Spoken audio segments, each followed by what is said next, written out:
a little bloop single.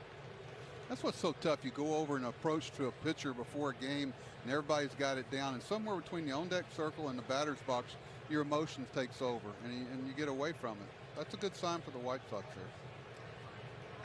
Here's Abreu. Appropriately, he drove in the White Sox only run in Game 1. He is an RBI machine. Knocked in 117 this year. Ooh. Yeah, and I think yesterday Robert tried to steal second, got thrown out, which was a big play. You're trying to steal against one of the best throwing catchers, and the White Sox don't run that much. They depend on putting the ball in play with the bat. One reason to try and keep him close, not just to avoid the stolen base, but to keep the double play as a greater possibility, especially with Abreu at the plate. Grounded into 28 double plays this year, most in the majors.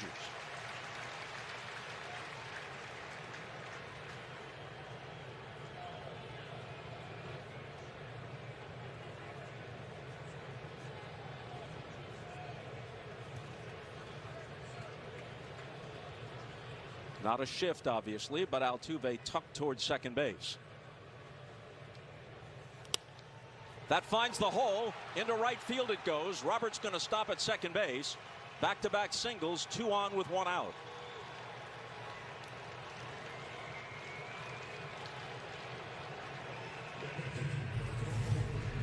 Bob, that's the approach you were talking about there. Not trying to do too much. You and Jim, just, your ego's got to be taken out of this situation. Hey, here's what he's given me. Here's what I'm going to take. You try to pull that ball, it's one of those 28 double plays, Bob. Well, with Robert being held on and Altuve near second base, there was a chasm between first and second, and Abreu went that way. Switch hitter Yasmani Grandal is in the cleanup spot and takes a strike. The plate umpire is Chris Conroy. The crew chief Tom Hallion is at first. Vic Carapazza at second. Chad Fairchild at third. 6 umpires in a postseason game. Adam Hammery has the right field line. Lance Barrett in left.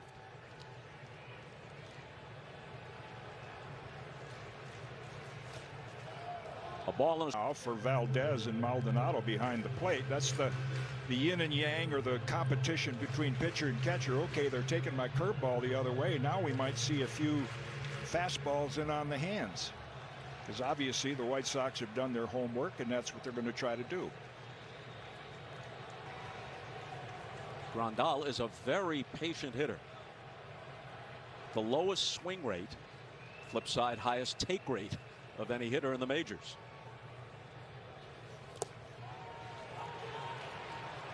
That hit him. Even he wasn't sure, but Chris Conroy was, and the bases are loaded.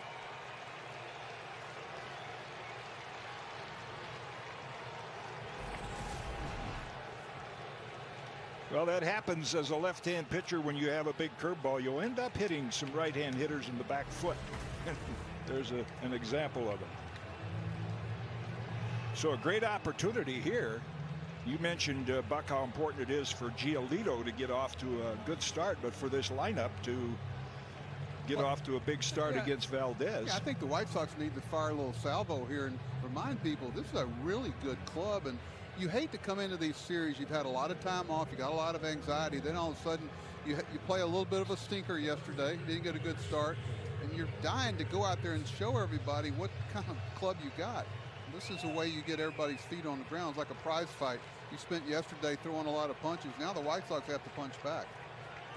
Dusty Baker told us before the game that Martin Maldonado is especially attentive to Valdez. Tries to calm him down, keep him within himself. So there was a conference on the mound, as you just saw, and Eloy Jimenez steps in, hit .249 for the year with 10 home runs, and fouls the first pitch off.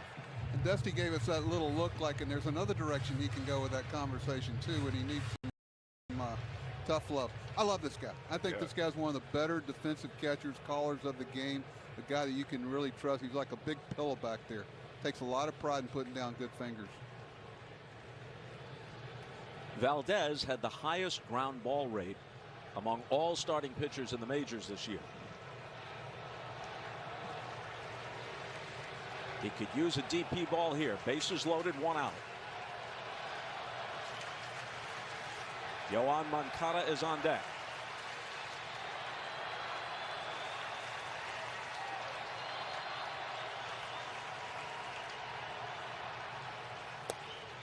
One and one.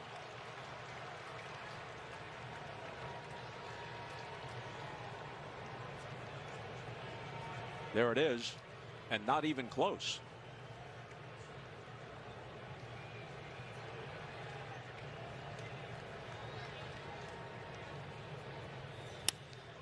Ground ball, Altuve smothers it, flips to second. They get the out there as a run scores.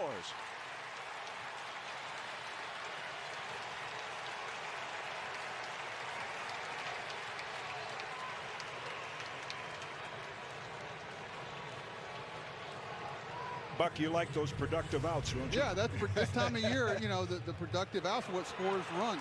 I love the fact that you're looking for the backdoor throw here from Korea, but you got a third base coach in McEwing that got Abreu to stop right there on the bag. A lot of guys, you take a big turn here at third base, thinking that ball might have went through. Shortstop's going to pop you back door there. Good job stopping him early. So Robert scores the game's first run. Abreu to third. Jimenez on the force out is the runner at first.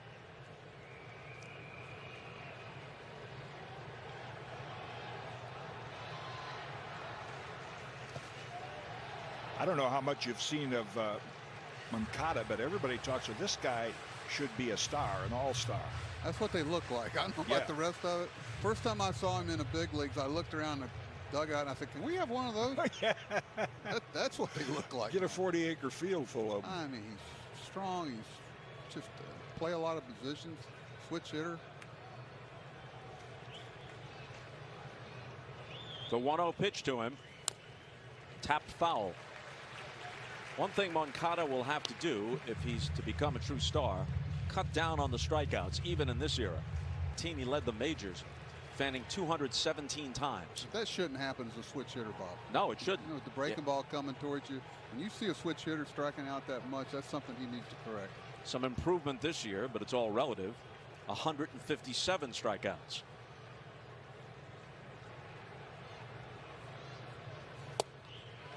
In there, 1-2.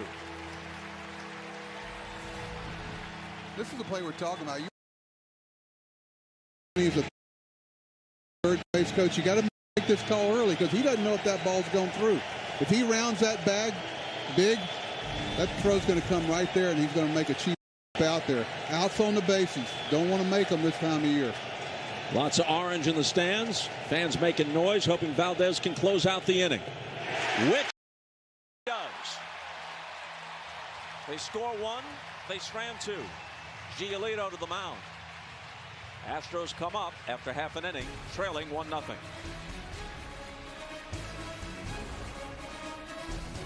We've often wondered what keeps the world running. Economics? Algorithms? Magic? Turns out, it's you. Doing your thing. Dreaming dreams. Building new worlds. It's why we built our workspace technology, to help you do your best work and to see what you can become.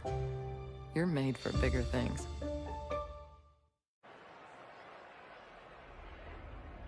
What's he gonna chase? A slider? Nah. A changeup? With the Bank of America customized Cash Rewards credit card, you can earn 3% cash back on online shopping, making the essentials even more rewarding. If enjoyment isn't part of the process, don't trust the process.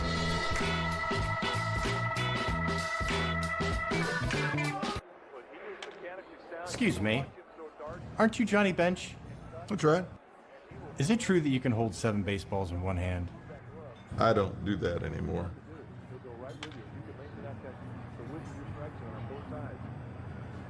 Johnny Bench keeps his legend alive with the help of Blue Emu products.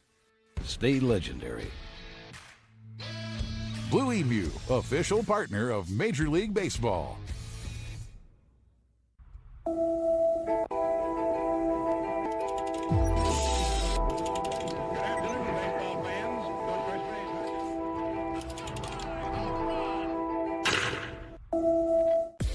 Hammer Clean and Simple detergent is inspired by you, because when it comes to doing what's best for your family, you're on it. And so is Clean and Simple, with ingredients that are safer for your family, while giving you the deeper clean you expect. Well, you hear the applause for Jose Altuve, but he'll face an imposing presence on the mound. 6'6", Lucas Giolito, and White Sox people will say he has pitched much better than that record. 4-pitch pitcher, has a big overhand curveball, and we'll look at how he's changed his motion, where he gets the hand out of his glove almost like a catcher. So as you said, Buck, they need a good start from him these first couple innings to take the crowd out of it. Yeah, you'd like to see a shutdown inning. They put a ducket up there in the top to kind of get a little momentum that way. So you'd say, well, it's just the first of 9. I think there's a little message you'd like to see delivered here in the top of the bottom of the first. Altuve hit .278 for the year. Swings on the first pitch and fouls it back. He has 18 postseason home runs. But whenever we mention that, you have to put it in some kind of context. Babe Ruth hit 15 only in the World Series. Mickey Mantle hit 18 only in the World Series. Takes nothing away from modern players, but they've got 3 levels of playoffs plus a wild card game in some instances. So it's different.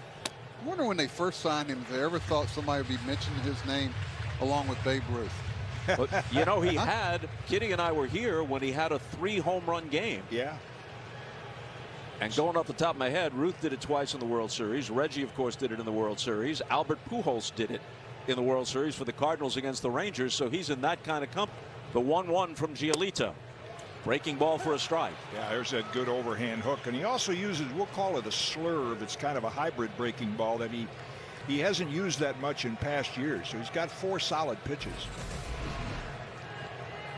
Oh, that was that looked like the changeup. Yep. You see the fingers on the ball. It's kind of like a palm ball changeup. Good shot by our camera. That'll tell you a lot about what the pitch is going to be. You know, 2-2. Every time I see Altuve, I think about a guy like Pedroia even. Like the first time he walks in a locker room and you're a guy on the field and they go, this is the prospect they were talking about? This guy? This guy? I thought about how great a scouting job with Pedroia to take that guy early in the Hey, draft. take it easy. The Altuves, the Pedroias, the David Exactly. Ecksteins, the Fernando Pena, the Freddie Patex. That's what makes our game great. These are my guys. Exactly. Right.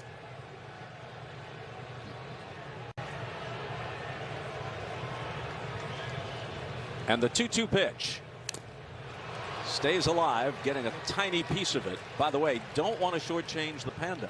Pablo Sandoval had a 3 home run game in the World Series about a decade ago for the Giants. And don't shortchange the short guys, because my hero was Bobby Chance at 5'6" and won the 1952 MVP. And you turned that around going 6'5". Right. You see the pitch he just fouled off. That's the difference between the minor leagues and the big leagues a lot. You make a really good pitch there and he ticks it off. And now you got to make it again. Now you got to make it again. And they tick off those really tough pitches to really good hitters. Giolito gets him. Prior to that, he had not had much success against Altuve, who coming into this game was 3 for 10 against him with 2 home runs.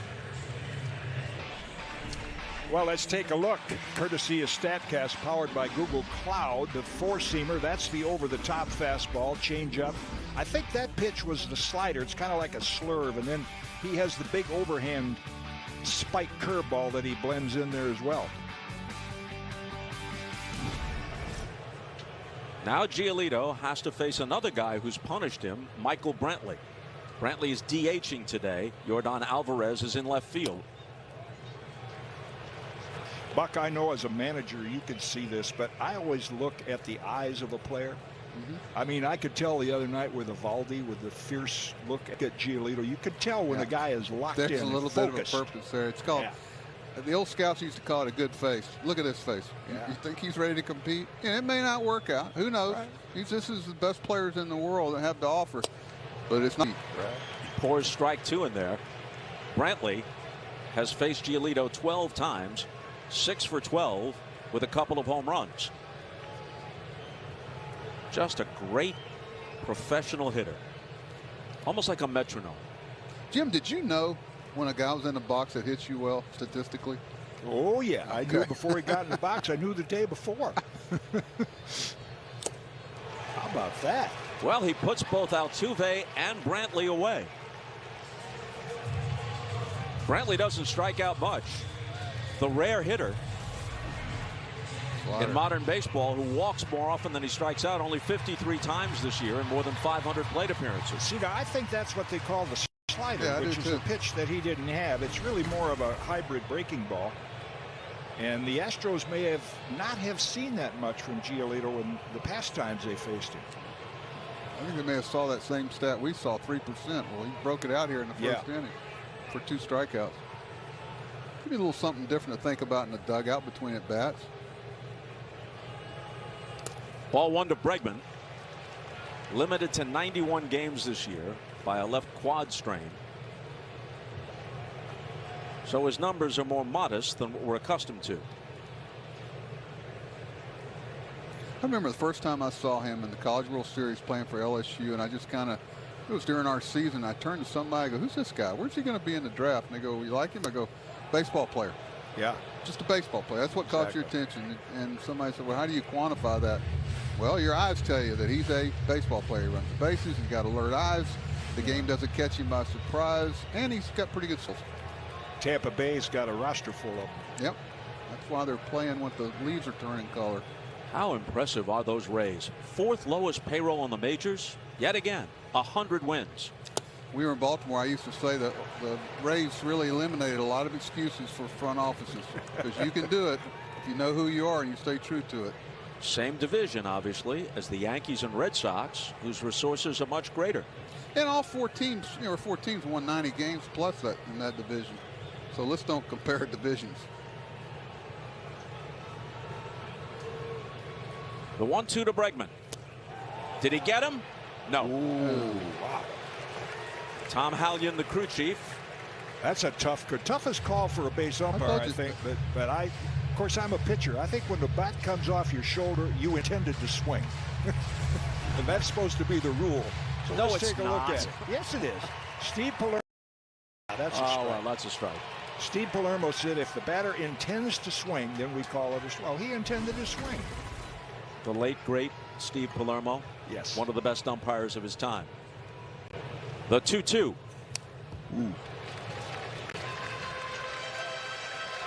Buck is being very silent on well, that it's one of the things that I've talked about is I think it'd take 20 seconds after the 7th inning. Each manager should have a replay on a check swing. Like how many games are being decided. It's not fair to the umpires. It's a hard thing. It is a hard just call. about every replay looks like he goes.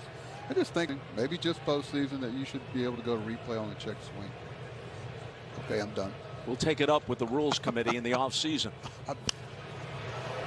And the count holds at 2-2. Might be why I'm not on it anymore. Well, Timmy McCarver, who caught the great Steve Carlton, would always tell the first base umpire before the game, be alert for check swings, because Lefty would get a lot of strikeouts on that slider on check swings. Valdez yielded a run in the top of the 1st.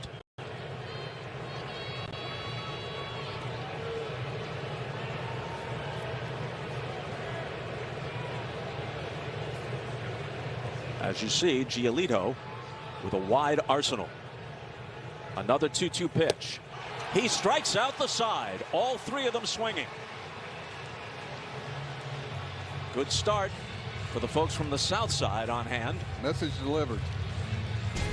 Wearing those White Sox jerseys in a sea of orange. Giolito and the Sox up by 1 after 1.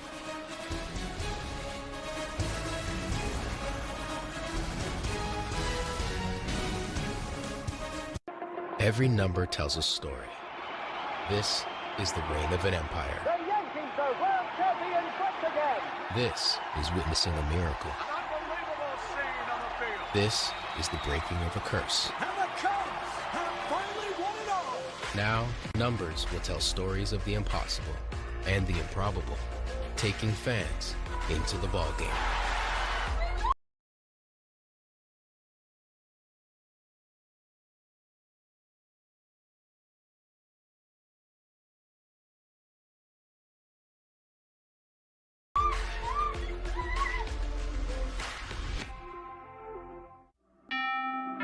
house seemed like a dream come true. Great character, great neighborhood. Until Mrs. Cashman started feeding the neighborhood cats. All the cats. We need to move right now. With Rocket Mortgage, you can... Is our monthly payment, down payment, and closing costs. Please? And no cats. It was a catastrophe. Just no. When you...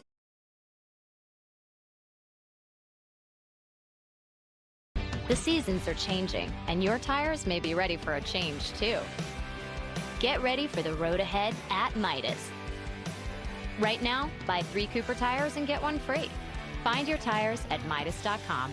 With Early Paycheck, you can get your direct deposit up to 2 days earlier. That's another reason banking with Capital One is the easiest decision in the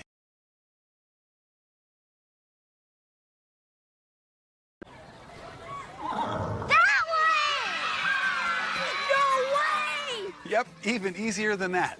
Plus, with no fees or minimums on checking and savings accounts, is it even a decision?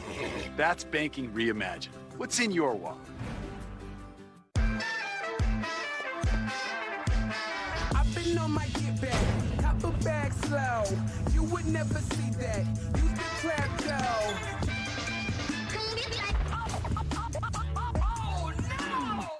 That's the thing about claims, you see. They don't happen on your schedule. It doesn't just say, oh, beg pardon, sir, but it's now a good time for a jolly bit of window cracking. Oh, I mean, if they did, you wouldn't need a Geico claims team that's available.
Going to be safe, but he tags him before the run, before he gets there. So, I'm glad I got you. I'm going to go to second base, all right? You can tell the people at home, why do you think this is happening? You can look at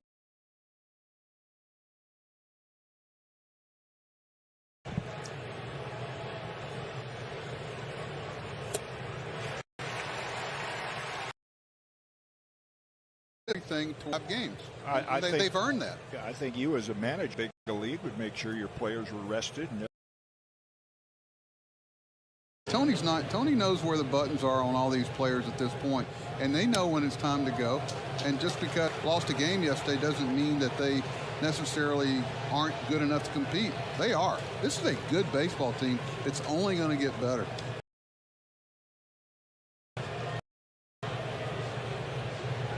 Three and one to Garcia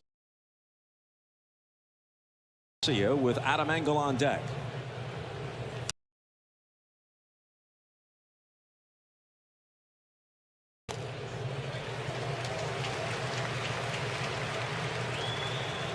The highest combined age of opposing managers in any postseason series, 77 and 72.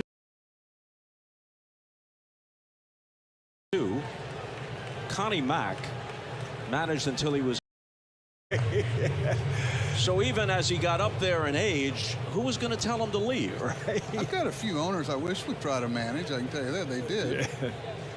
I think everybody should walk in somebody's shoes one time, huh, Bob? Yeah, that's the truth. Well, Jerry Reinsdorf always said that one of his great regrets was firing or allowing the firing of Tony La Russa in the 1980s. And Tony almost immediately wound up in Oakland. And the A's, late 80s, early 90s, were one of baseball's great powers. I don't know if anybody's impacted the art of managing more than Tony La Russa. Tony La Russa in his late 70s. Valdez doesn't quite finish him off as Engel taps it foul. And just a quick word about what goes on between innings, between pitcher and catcher. If you watch Valdez this inning, he's working quicker. He's throwing on the inside half of the plate because he knows those guys are going to try to go the other way, and it's paying off. I agree. I was just sitting here watching. I think he might have had him up the runway. Hey, let's go. You're not being you. Get after it. Compete. You set the tempo. They'll throw to first to make it official. And as Giolito did in his first inning of work, Valdez in his second frame strikes out the side. 1-0 after an inning and a half on the Good Sam ALDS telecast on MLB Network, presented by Geico.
First pitch. That one bends into the zone. A strike on the breaking ball.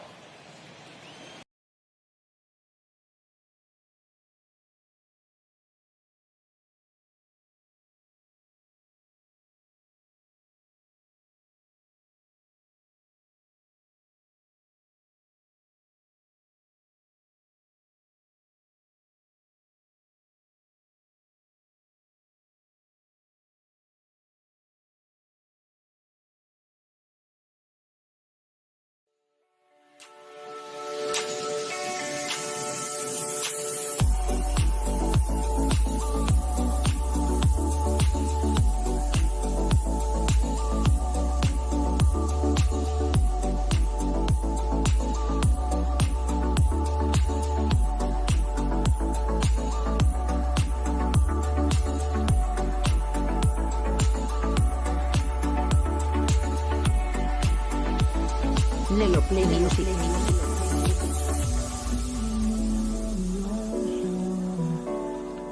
Memories die out too hard. But we were traveling mountains just to find the loudest seas. We set down by the fire, knowing we could aim higher, but we didn't know that yet. So if you want something to hold on to, gotta find it first. But here I am, 'cause I've been laying under palm trees, waiting for the summer, knowing there's nowhere to go. 'Cause I am happy on this island, wanna be my farmland. I don't ever want to leave, I'm in a tropic club.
If you want something to hold on to, gotta find it first.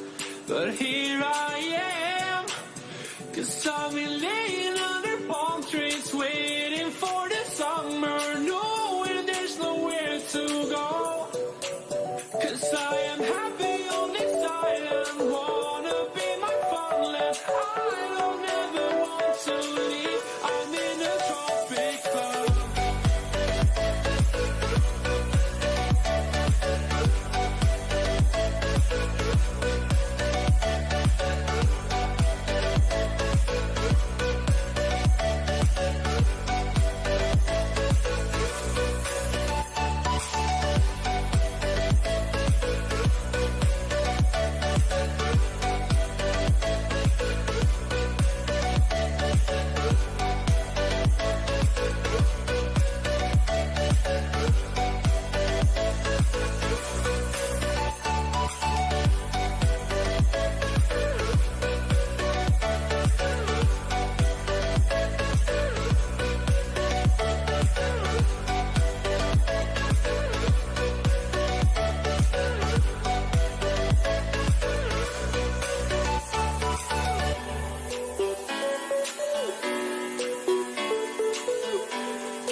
be a problem. Come on, man. You don't think this guy can deal with great personalities like Tim is? I mean, he's not going to suppress something or try to... I had Ricky Henderson in Oakland. Yeah, Jose Canseco. He's made a living out of it. So is Dusty. First pitch swinging to deep short. Correa corrals it, but doesn't get him.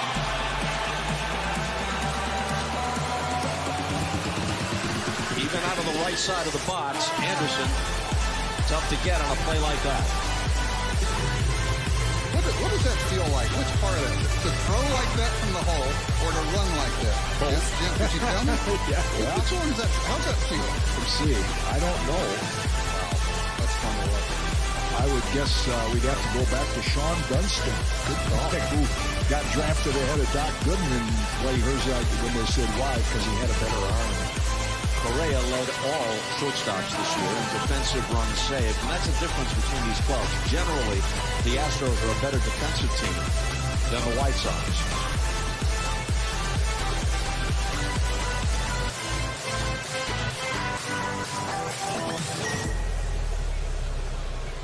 Luis Robert had a single in the first.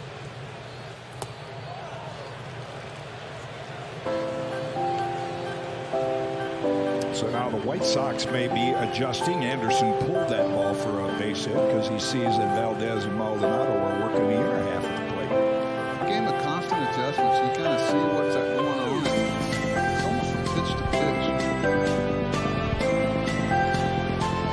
Okay, Jimmy, you turn him loose here? 3-0? Well, I would ask you that. I don't know much about it. Oh, yeah, you tell it. A good guy. You tell me. I would. Not make me right or wrong. In this ballpark, I might turn you loose. Really? If I'm a right-hand hitter. Okay. I think, you already know who you can trust and you can't trust. Who's going to have an emotional at bat and who's not by this time of the season. And Robert walks on 4 pitches. Here's Tom. You mentioned that first inning single by Robert. Brings me back to the key adjustment he made. It's a guy last year who hit 202 against fastballs. And you can see his setup last year, very neutral stance, feet even with the plate. What he did was he opened up his stance and he improved the angle of his bat to get the bat on plane sooner. And the key here, according to White Sox City coach Frank Menachino, is watch the shoulders. Last year he would over-rotate the shoulders with that neutral stance. So by opening up with the shoulders open, watch the shoulders here. He stays on the baseball. There's no over-rotation with the shoulders. It sounds like a small adjustment for a guy who's got every tool in the box, but that has paid big dividends. He's hit almost 400 this year against fastballs. You can see right there. And you saw the way Valdez did not want to challenge him with a fastball throughout that at-bat. And Tom, the other big difference between 2020 and 2021, as we looked at that split screen, actual humans sitting behind home plate. So 2 on, nobody out for Abreu, who had a single in the first. This is the 5th time this season when he's hit as many as 30 home runs and top 100 RBIs. Only one player in White Sox history has done that more often. The first ballot Hall of Famer Frank Thomas, who did it 8 times. Brent Strom, the pitching coach, went to the mound. Now Valdez back to work. Well, Abreu, Buck, and I know you know from seeing him as one of these hitters, and even with first and second and the potential to hit 3-run homer, will take the ball the other way. Yeah, I noticed Gurriel's really gotten over in the hole. He got beat over last time. First at bat, he was pretty much right behind the runner. This time he's really over in the gap there, trying to cut that slot off. Yeah, but in the first, he had to hold him because second base wasn't occupied. That's the beauty of putting people out there. You make the defense do different things. Constant pressure, productive out for your roommates.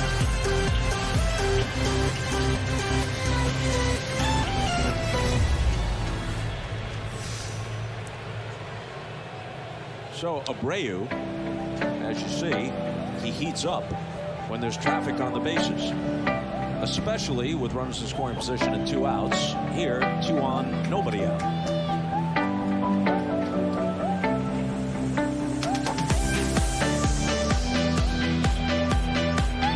Anderson at second, Robert at first.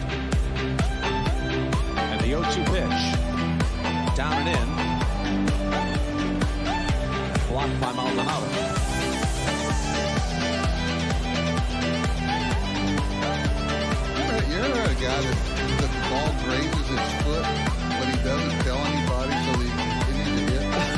like, that there. that's what I'm saying. I brought up that I wouldn't want him to go to first. Yeah, if it hits you on a bounce, that's a hit by pitch. Right. Yeah, I might argue there as a pitcher, say, hey, I hit it, put it on first. I don't want to face it.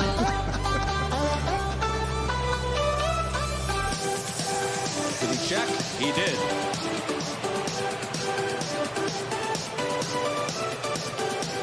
The strength that hitters have to hold the bat up like that. Remember when Albert Bell was hit by a pitch once and refused to go to first base? I think it was intentional, too. He wanted to hit the guy instead of going first.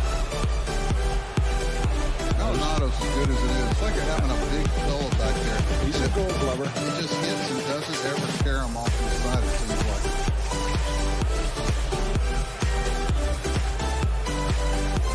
2-2 pitch with Grandal on deck. Struck him out. Fifth strikeout for Valdez.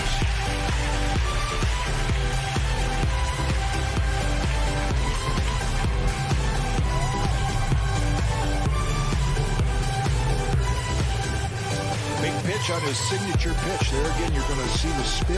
Look at the rotation on that ball. Of course, it's a lot of hype when you hear 2,800 RPMs. That ball only rotated about 15 times for the pitcher to home, but boy, did it have great rotation. Jim, you know those guys with the real good curveballs, you can hear them. Yeah. If you're hitting, you can hear it come in there. Donnie Cooper, the pitching coach for the White Sox before this year and before last year, had the best curveball, one of the best I've ever seen. You could hear it. He'd sit in the dugout, he'd pop it, and it'd come out of his hand, you could hear the spin. 0-1 now to Grandal, who was hit by a pitch in the first.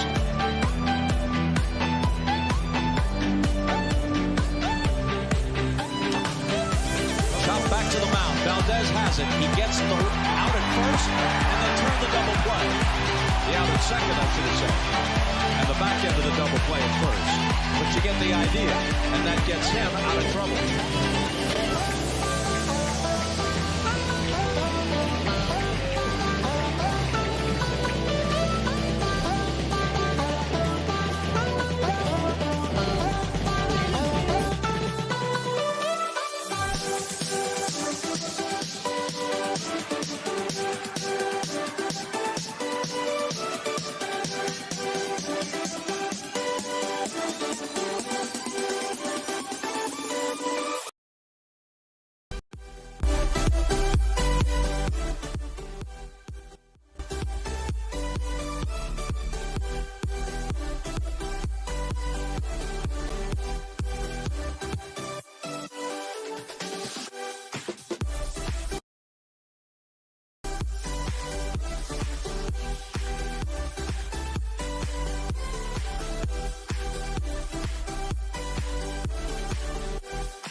Lucas Giolito was 11-9 for the year, better in the season's second half.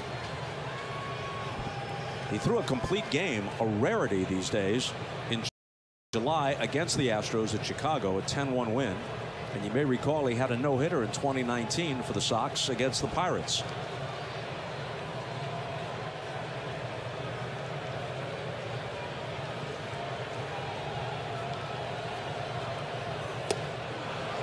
Yeah, when he started taking the ball out of his glove a little sooner and getting it up in the throwing position, which for pitchers just fielding ground balls is the best exercise to find that. Ethan Katz, his pitching coach, helped him change it instead of like dragging the arm down below the waist. So now he it's kind of similar with pitchers. You know, a lot of things are lost in the transfer and getting your arm into the position you want to get it in. And a lot of it really in fielding for a pitcher anyway comes from footwork. You know, a little shuffle step, get the ball out. People ask about why Derek Jeter made so many errors. I think close to 60 in Greensboro. He had a footwork problem. And once the footwork problem was solved, the rest of it came into play. 1-2 pitch to Altuve. Poked foul. By the way, mentioning Giolito's complete game against the Astros earlier this year, there were exactly 50 complete games in the major leagues this year out of more than 2,400 total games. Jim, your thoughts? Well, it's not the pitcher's fault. It's the way they're trained, and they're certainly physically capable. But if they're not trained that way in the minor leagues, they're just 3 innings and out, then they're never going to be in shape to pitch a complete game very often. 2-2 to Altuve.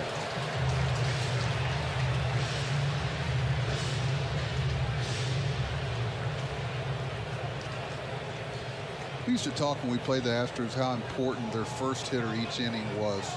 It's like if you can get that first hitter out, and I know that's true, that falls on anything, no kidding, but especially with these guys, because all of a sudden the wheels start turning as soon as there's somebody out there, because very few guys get on first base that can't push the envelope on the bases.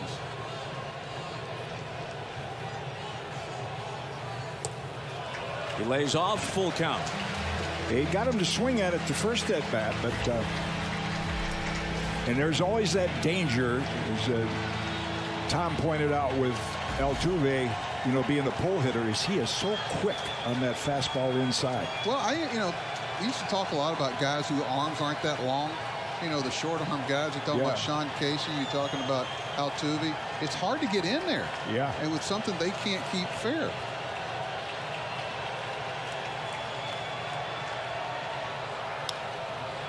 Rolled toward third.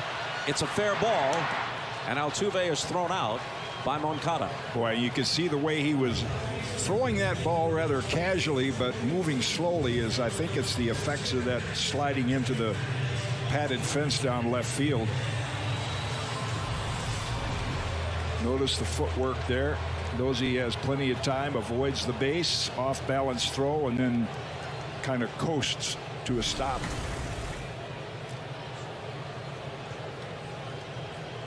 So now Brantley, 311 this year. Almost annually, you can put him down for something between 300 and 315. He's one of my favorite Quiet, not players, demonstrative in any way. Respected throughout the game, and especially in his own clubhouse. Good genes with his dad being a player. Remember me talking about baseball player? That's the greatest accolade I can pay a guy. In our clubhouse, if somebody said he's a baseball player, Brantley's a baseball player.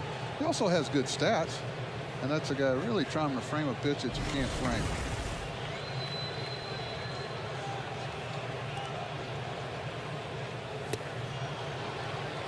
One and one. You know, all the talk around baseball these days is about velocity, and Giolito can throw hard, gets it up there in the mid-90s, but he's got that changeup and that curveball. Valdez and others, we're seeing this is kind of a breaking ball showcase in this series. McCullers last night or yesterday. Yeah, Lance McCullers with that great curveball. Hit solidly to center field. Robert on the run, can't get there. Brantley is going to try for two. And he's going to make it standing up.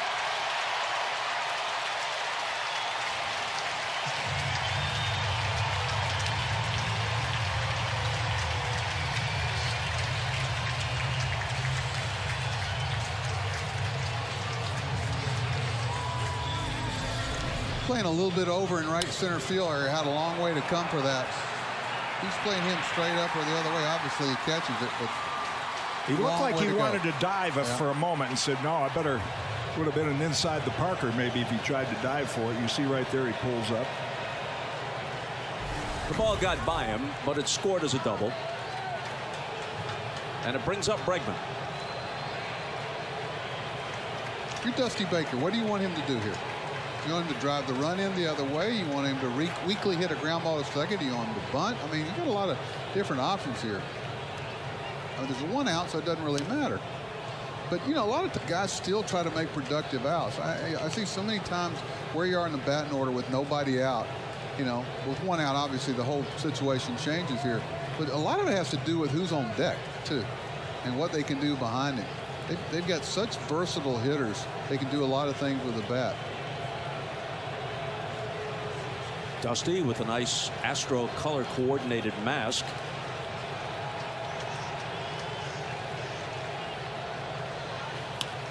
This ball's off the fist, but it's well placed. It drops in. Brantley will be held at third base, and they'll have runners at the corners with 1 out as Engel fires it back in.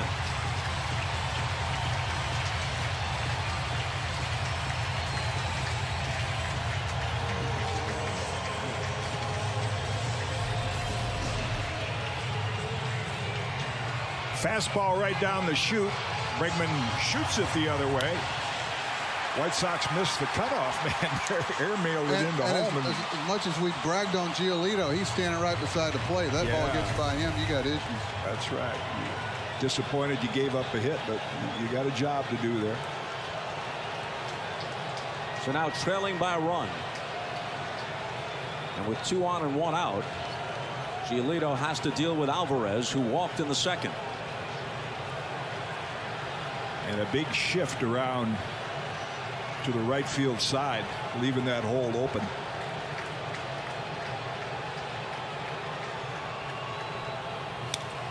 On the first pitch, he pops it up. Moncada gives way to Grandal, who clutches it for the second out. That was almost a roof scraper. Yeah.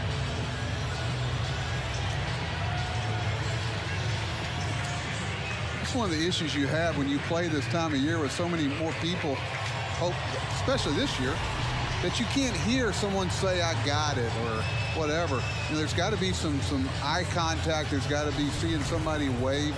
That's why you see so many collisions this type of year. You can sit on the backfield and say, and it's going to work great in spring training, but the reality of the season is you can't hear. That's a pitcher's job right there. He's got to go over there and even just touch one of the guys on the shoulder, and that'll stop him. Pitcher always has a place to be when there's a ball hit in the infield. Now Gurriel hit into a force play his first time up. Fly ball to left. In comes Jimenez to take it, and the Astros strand 2. After 3, it remains 2-1 Houston.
This is the Good MLB Network presented by Geico.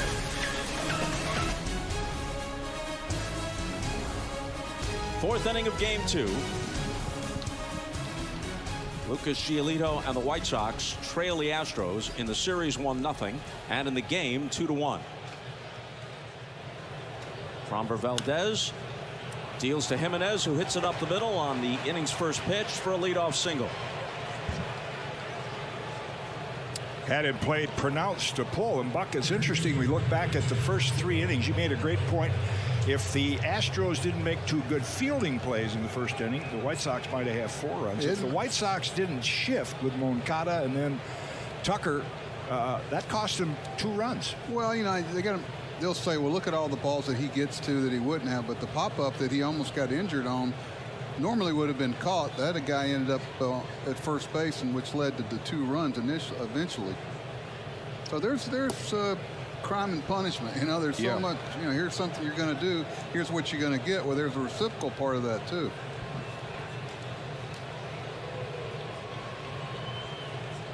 Ball 1 to Moncada, who struck out his first time.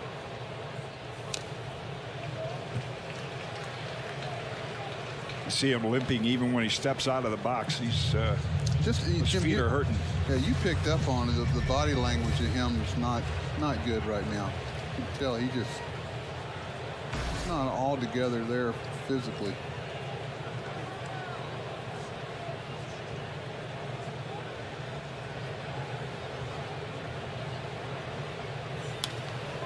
A ball slashed to first, fielded smartly by Gurriel, who steps on the bag. Now it's a tag play and a double play.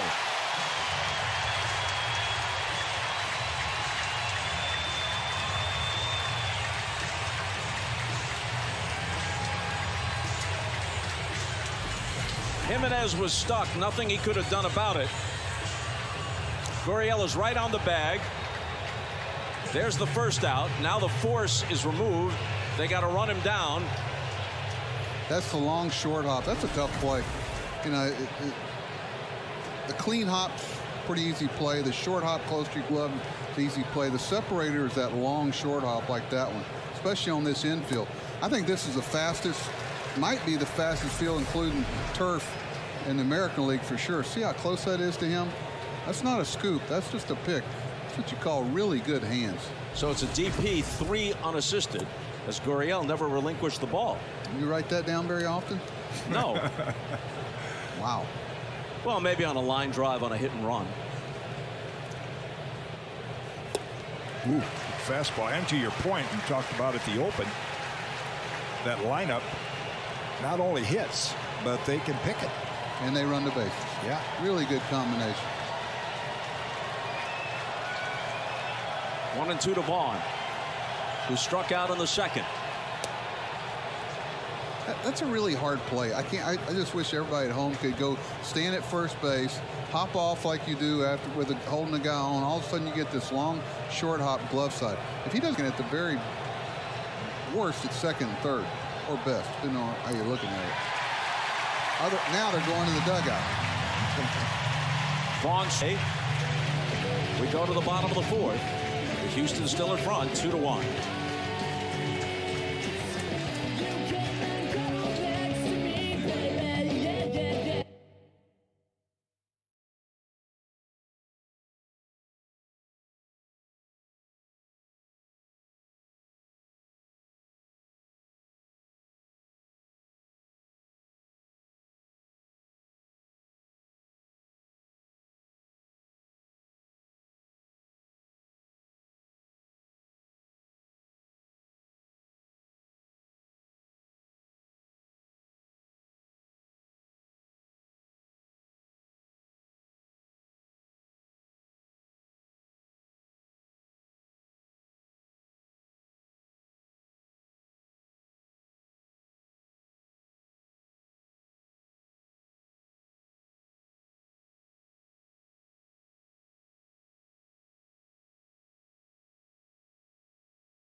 Get a taste of victory. If there's a triple play in the postseason, Evan Williams Bourbon will give $1 million to one lucky fan.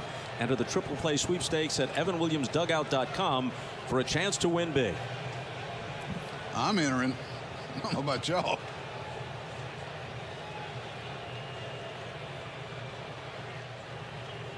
Giolito to Correa to begin the bottom of the fourth.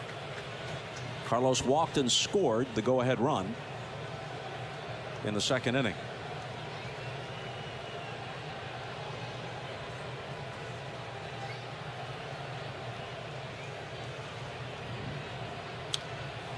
These teams have a postseason history. In 2005, the White Sox swept the Astros in the World Series. And that's right, kids. In 2005, the Astros were still in the National League. Could be a flip side of that this year if the Brewers were to reach the World Series. They got there as an American League team in 1982, lost in 7 to the Cardinals. Could get there as the National League pennant winners this year. I wish everybody could have enjoyed the joy of playing in the Astrodome, Jim. Oh my goodness. Just like playing on this board here. You know, Pete Prieto, the clubhouse man, always kept a pot of espresso. Because supposedly espresso. You could fall asleep in there. It was like being at the opera.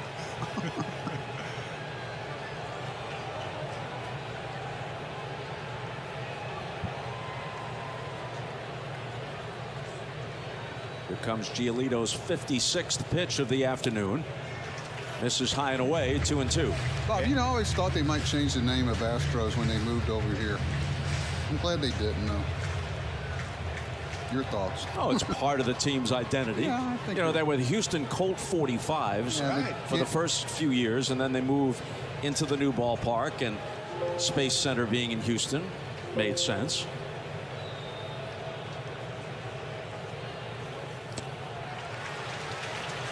I think they made the right decision. They didn't consult us, right? This, of course, is now Minute Maid Park, and that train out behind the left center field fence, replica of an 1860s steam locomotive. Before it became Minute Maid Park, its cargo was logs. Now it's loaded with oranges. The 3-2 pitch, foul back. Yeah, there's another example, Buck. These good hitters, they frustrate pitchers, and Giolito needs a clean inning. I mean, he came out of the chute, boom, and now he's got traffic every inning, and Correa foils a perfect pitcher's pitch. That's a common theme I hear from young pitchers when they first come to big leagues. You know, these guys that tick that pitch off, that's strike 3 in the minor leagues, and you got to make it again. You got to make another quality pitch and not walking. Here comes another one on 3-2, and he struck him out. And that's why he's still in the big leagues, pitcher, because he can make it again. 4th strikeout for Giolito, his first since he struck out the side in the first. There's a full slate of postseason baseball coming up right after this game. First, you can head over to TBS for NLDS Game 1 of Braves and Brewers. And then at 7 Eastern, FS1 brings you Game 2 of Red Sox Rays. Then end your night back on TBS with NLDS Game 1, Dodgers and Giants. How about that? The Dodgers and Giants playing in a postseason against one another. Never happened. Kyle Tucker to the plate. You're right, it never happened technically, but I've had some fans ask me about this. In 1951, when Bobby Thompson hit one of the most famous home runs in baseball history, a best 2 out of 3, those counted as regular season games because they ended after 154. The schedule's length then, dead even. They played 2 out of 3. Same thing happened on the West Coast a little more than a decade later in 1962. The Dodgers and Giants tied. They played best 2 out of 3. The Giants won again, went to the World Series, lost to the Yankees as they had in 1951. But those technically were not postseason games. Right. They were regular season games to break the tie. Just as Bucky Dent's famous, if you're in New York, and infamous if you're in Boston, home run in 1978 was regular season game number 163. 2-0 to Kyle Tucker, who had an RBI single in the second.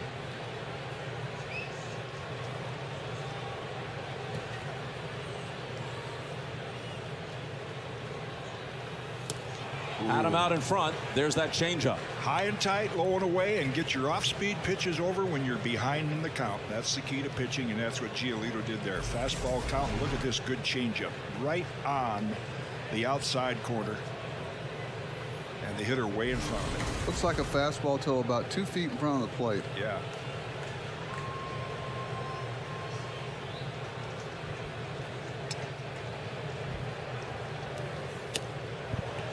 In tight. Now back to the train. Okay. Some people say, what the heck is the train doing here? Well, when this ballpark opened in 2000, it was called the ballpark at Union Station. There was a train station that opened shortly after the turn of the 20th century and remained the main rail line through Houston until the 1970s, when they opened an Amtrak station in a different location. So this is a tribute to the old Union Station, 1860s style. Wow, I did not know that. I'm here to help. Thank you. The 3-1 pitch is in their full count. Now, another changeup. When does the train move across the tracks? Tell us, Bob. When the Astros take the field, when the Astros hit a homer, and at the conclusion of a game, the Astros win. Now, when something merely noteworthy happens, sometimes they just, the conductor or the engineer just kind of pulls the chain and sounds the whistle. That's on my bucket list. I'd like to watch a game from up there. What a view he must have. Either of the ballpark, or if he turns around, of Crawford Street. I tell you, Tucker's got them before. I mean, they were playing him straight pull, gets a base hit through the shortstop hole. Yeah. You can see how much more honest they are here. Now he's just hit a fastball down almost the third baseline. This is where the infielders, you're the infield coach, they look in at you and go, are you sure? Yeah. Just play him the way Abner designed the game. That works fine. Well, I always let the pitchers kind of dictate it a little bit. Yeah. Hey, here's what we got. How are you planning on pitching this guy? If you've got a pitcher that can't hit his spots, it's tough to play any type of tendencies.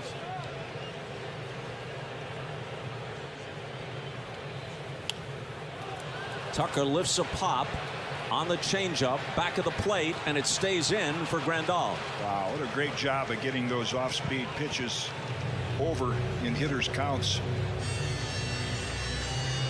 You know, there's an old expression that, the guy hits fastballs through the minor leagues, through high school, college, and he gets to a certain level and he says, look at this, Jim, look at that changeup. Gosh, yeah. That's beautiful. That's perfect. That's textbook. See, it's in the middle of the plate, but you fool him with a change of speeds, not the location. And the beauty is you take him off the sweet part of the bat. That ball hit down on the brand a little bit because he was thinking fastball. But there's an old expression says, he calls home, he says, Dad, don't sell the mules. I'll be home shortly. These guys are throwing changeups behind the count at this level. Right. Keep the mules in the barn, I guess. Dad, I'll be corral. I'll be home shortly. They broke out this thing here called a curveball. I remember the first level I reached, it was Mark Langston's slider. I saw it in Double-A and went, ooh. Yeah. If they all got one of these, I'll be home with the mules too.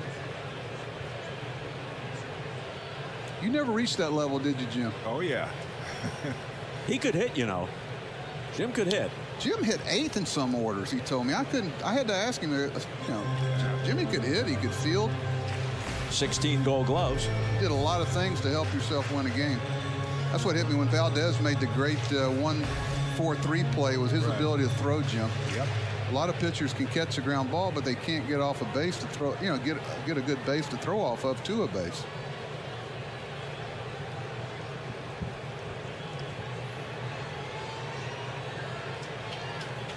1-1 to McCormick, who had a sacrifice fly in the second, which at the moment stands as the difference. I can't believe I'm sitting here talking about anything fielding with pitchers with Jim Cott here. Okay, yeah, Jim, one thing we used to tell him was try to get the flat ground to make a throw to base, because pitchers, their whole career, they're throwing down a hill. Then they catch a ball and they're throwing to a base either up the hill or off a side angle. Your thoughts? Yeah, I agree. I mean, we'll get into it and see what Lucas does here on a 1-2 count. Nice symmetry for Kitty, by the way. 16 gold gloves, 16 career homers. The 1-2 pitch. Yeah, I think pitchers fielding, Buck, as a manager, you did a lot of it in spring training, and then when the season starts, if you don't continue to do it as a pitcher, and then all of a sudden the ball is hit there, whoa, it's shock to your system. So I always, between starts, wanted to do a little fielding practice. Well, we used to take the guys out once a homestand and just refresh some things. There it is right there. Well, see the base he gets to throw off of? He becomes an infielder. A lot of guys can't hit that second baseman in the chest there where Altuve can redirect the ball. That was perfect.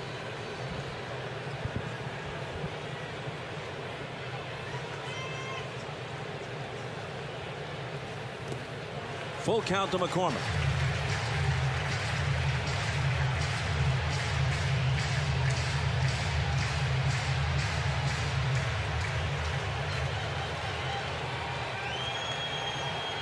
Big pitch. You know, you'd like to lead off the next inning with Maldonado. Absolutely. You really don't worry over. Even if he walks here and Maldonado makes an out to end the inning, you've turned the batting over, and now you've got the top of the order the next inning.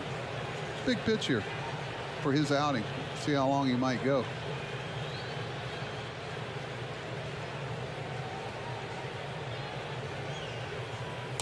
And he loses McCormick. Yeah. Sometimes you get so tied up in scouting reports and you don't pitch to the scoreboard. And right there, as a pitcher, I'm saying, I got to make this guy hit the ball. Well, I tell guys all the time in spring training, the scoreboard will tell you how to play the game. Right. You see Tony knows what's going on there, that now they've got to flip the order next inning or maybe this inning. Maldonado can ambush you if you're not careful. But the scoreboard tells you how to play the game.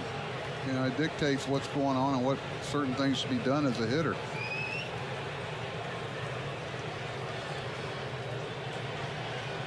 When Buck mentions the possibility of Maldonado ambushing you, he does have the dozen home runs to go with a rather feeble batting average. He's in there for his defense, which is excellent. The great Robin Roberts, Hall of Fame pitcher, when they asked him, how do you pitch Willie Mays? He said, tell me the inning, the score, and the count.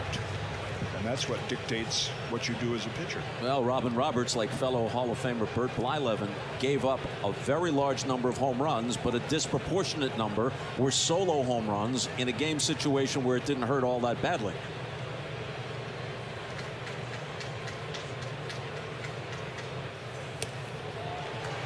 Fastball misses, 2-0. And as a manager, you almost rule out the stolen base here because you don't want to make the third out at second base here, trying to steal second base with Maldonado up.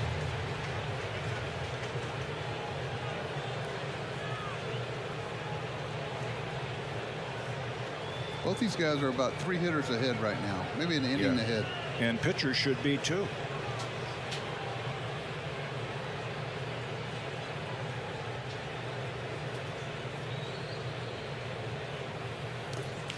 An indication maybe that Giolito is losing it. You set up the situation, Buck, not wanting to have the inning end even if he gets Maldonado, and he wasn't able to finish McCormick off, and now he falls behind Maldonado 3-0. With Altuve on deck. Yeah. And the third time that Altuve's seen him. A lot of guys tell you that's where the red alert area is that third time around. Count went full to the first 3 batters in this inning. Now 3-0 to the 4th hitter, Maldonado.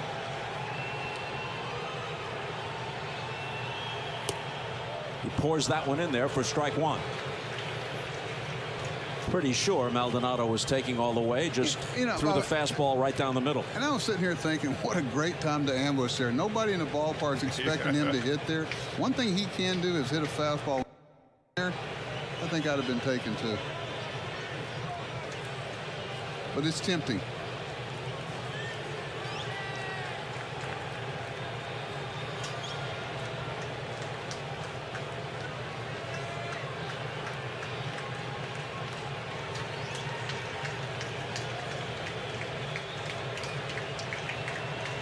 The set and the 3-1 pitch is lofted into right field where Engel waits. But they won that inning because they flipped the order now for the next inning. After 4, Astros 2, White Sox 1.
The American League Division Series is brought to you by Good Sam Rentals. Travel America with Good Sam. And then when you get where you're going, visit Good Sam RV Parks, America's largest campground network. And this MLB Net telecast is presented by Geico. Switch to Geico for more ways to save.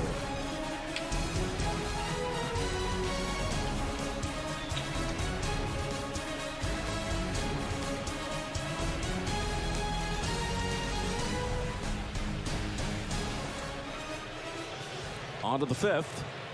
Leury Garcia, who struck out in the second, leads it off.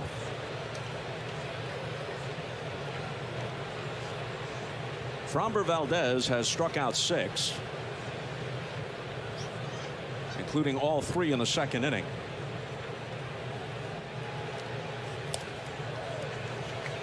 He is 5'11" and listed at 239 from the Dominican Republic. That's how big guys are now. Mickey Mantle was 5'11", 195, wasn't he, Bob? Something in that vicinity. Willie Mays, too. Yeah. Pretty much about that. Boy, something. He's looking at the mound.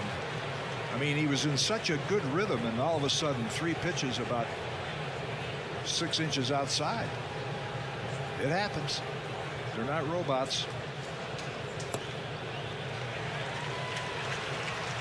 3-1 to Garcia. He hit .267 for the year. Adam Engel on deck. A chopper to his left. Correa. It's off his glove. Top spin. It's another thing when you get to the big leagues, how much quicker balls go through the infield. Once again, I'll tell you guys, this is as fast an infield as there is in baseball. I'm talking including the AstroTurf fields. The ball just jumps through the infield here. You better have some infielders that have range. But so a leadoff hit for Garcia. Watch this ball where it hits and the next time it hits. Reminds me of a Kirby Puckett single in the Metrodome where it would hit the plate and bounce into the outfield. And that's the things when you make the jump to the big leagues, the ball just gets to you quicker. And the fields are so well manicured now, you can't doctor them anymore by letting the grass grow. They're all nice and smooth, and they take big hops. What do you mean you can't? Well, you should. Yeah, let the grass grow if you're a sinker ball pitcher. Get a lot of ground balls. They could for this guy. I hope I can get one story in about Sparky Anderson. Sparky, I went in to play Detroit, my early on managing. They had Trammell and Whitaker were at the end of their career, but they could catch it on one side, not the other. If you look down the middle of the field, the left field you could hide Easter eggs on, okay? The grass was so high. The other side with all those left-handed hairy hitters they had, it was cut real short. That's what we did at Yankee Stadium. We had it short on one side and high on the other. Not that you could get by with that back then. Yeah. So you manicured the field according to your defenders as much as you did your hitters. Sparky started to get on me about our field at Yankee Stadium. I said, ho, ho, ho, wait a minute. I just came from your field. You know, we're going to have an Easter egg hunt there next year.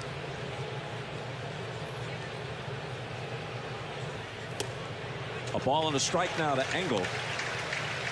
The White Sox have 3 switch hitters in their lineup. Grandal, Moncada, and Garcia, who singled a moment ago. And the rest straight right-handed hitters. So no break for Valdez. Facing righties up and down. Valdez is the only left-hander in the rotation for Dusty Baker. And the Astros have only one southpaw in the bullpen, Brooks Raley. It's still one of the amazing things to me is the ability to switch hit. I don't know how they do it. I really don't. And I was looking at the averages of all the switch hitters coming into the game today and how close they really are. There's not a huge advantage right and left with these guys. The ability to have similar numbers right and left. That's why the great Ted Simmons always it just amazed me that you were able to do that from both sides. Ted Simmons finally got his due. Yes. Inducted a month or so ago into Baseball's Hall of Fame. And terrific acceptance speech. I was getting ready to say, and his speech should have been Hall of Fame by itself. Beautifully written and delivered in the dramatic tones of a great stage actor. That ball is ripped and into the glove of Bregman. He throws. Actually, the ball got away from him. Makes no difference because Garcia would have gotten back anyway. So they can laugh about it. You think he was trying to hold it because he saw the guy was safe? I think so. That was a blur. Bregman was able to make the play. Bob, think about the 2 plays they've had at each corner now. That play, and he was trying to hold it at the last second. Oops. Don't have a play. Let's stop. Hey.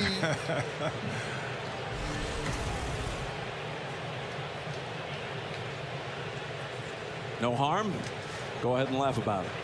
They win today. They'll be talking about that on the plane to Chicago today. They win today, going to Chicago up 2-0. There'll be plenty of smiles. And that's how quickly it can end in the division series. Not counting anybody out, there have been teams that have come back. Dusty Baker knows it well. It's happened to him. Up 2-0. That's why he's sitting here. You know, the White Sox can somehow figure out a way to win today, and they're going home for the next 2. Whole different series. Anderson's 1 for 2. Tony La Russa in the 1 dugout. 6 pennants, 3 world championships. Dusty Baker has won division titles with 5 different teams. With the Giants, with the Cubs, with the Reds, with the Nats, and now with the Astros. But he has had many, many postseason disappointments, some of them epic. You know, Bob, you roll the dice in October. You grind like heck to get a chance like they have now. That ball is ripped through the middle. Nearly took Valdez's head off. Second hit of the afternoon for Anderson. 2 on with 1 out. You know, Parcells had a great line. He says, you know, good coaches, good managers, you feel like they can take his and beat yours and then take yours and beat his. Yeah. Boy, that right there will get your heart rate up a little bit. Valdez, once that ball leaves your hand, you're a 5th infielder. You don't get that glove up in time. Almost lost his hat. Yeah. And nearly lost his head. Now here's Robert. Singled and walked. So the fastball comes in, I'd say, from Valdez, maybe in the low to mid 90s. It went back at 109. So you better get that glove up and be ready. They get back there a lot faster than they go in. You ever been hit, Jim, real hard with a line drive? I got 7 teeth right here to show you. One hopper, skipper. Did you pick it up and throw him out? No, I went over to third base. I got the ball with the teeth marks in it, though. At home? Yeah. Really? Robert drives one hard to left, and it will get down and one hop the wall. Garcia's going to score. Anderson to third. Robert is held to a long single, but he's tied the game.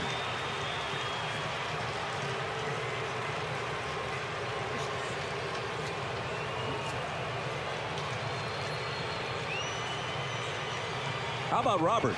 He's 4 for 5 in the series, and a couple of other plate appearances ended in a walk and being hit by a pitch. You guys want to bet me that where Abreu's trying to hit this baseball here, first and third? Right field? I think he's going the other way here. Yeah. Well, while they have a little break here, in fact, I need to read this right now because earlier in the game when Yoan Moncada was at the plate, in an attempt to compliment the great player that he is, I used a poor choice of words that resulted in an insensitive and hurtful remark, and I'm sorry for that.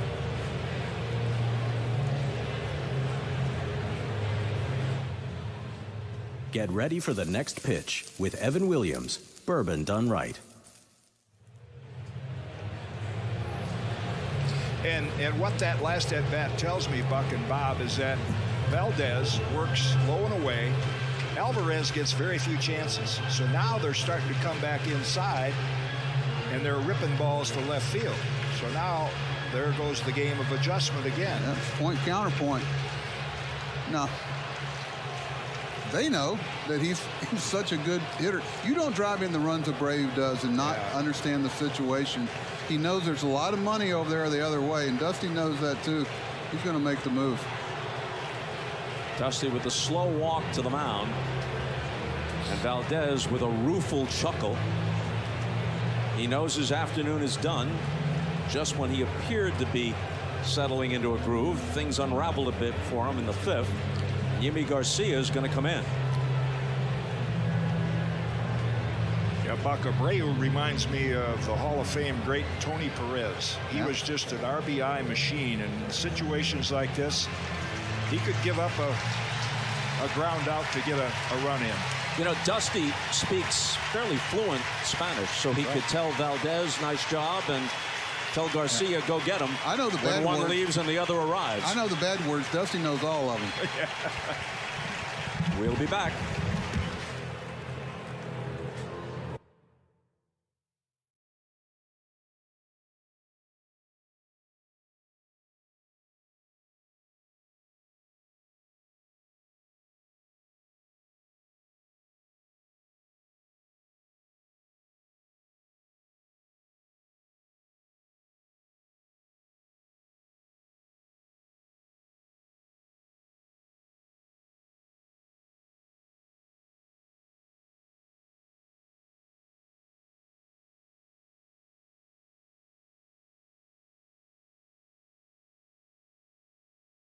Then you try Wendy's breakfast. Now we can't get rid of them. Can you believe this breakfast croissant is only $1.99? Yeah, Reggie. I put the sign up. Choose wisely. Choose Wendy's. With Early Paycheck, you can get your direct deposit up to 2 days earlier. That's another reason banking with Capital One is the easiest decision in the history of decisions. Even easier than this. Well, honey, which one are you going to open up first?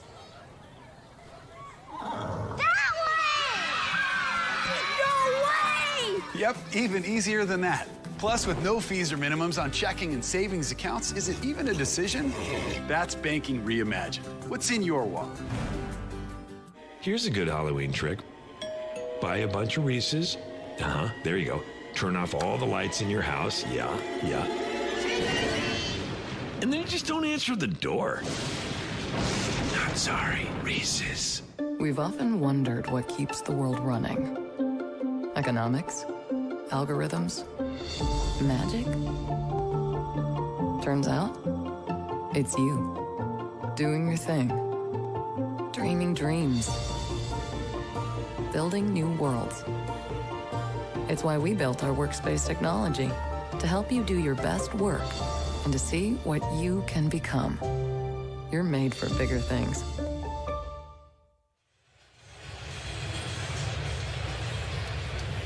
Citrix pitching change brings Yimi Garcia to the mound. He, like the man he's succeeded on the hill for the Astros, is from the Dominican Republic, 31 years old, struggled in Houston after being acquired from the Marlins at the trade deadline. ERA about 5.5 in 23 appearances. 60 strikeouts. I think that's what Dusty's gambling on here, that he can get a strikeout of Abreu. Tough to do. With runners at the corners and one out. Ball one to Abreu. He's singled and struck out. As we mentioned earlier, he hit into 28 double plays this year, the most of any hitter in the majors.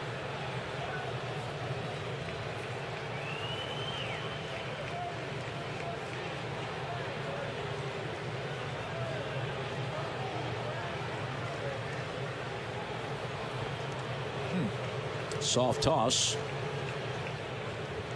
Purpose only to keep Robert close enough so that he can't get down to second base in time to break up a double play if that situation should evolve. You know, there's an old trick play, Bob, where the pitcher, you see how far Anderson came down the line when he threw to first, where the pitcher steps off the rubber and fakes a throw to first base and wheels back to third base in a timing play. I don't think you're going to see it here, but every time I see that and the guy extend his lead at third, I think about it.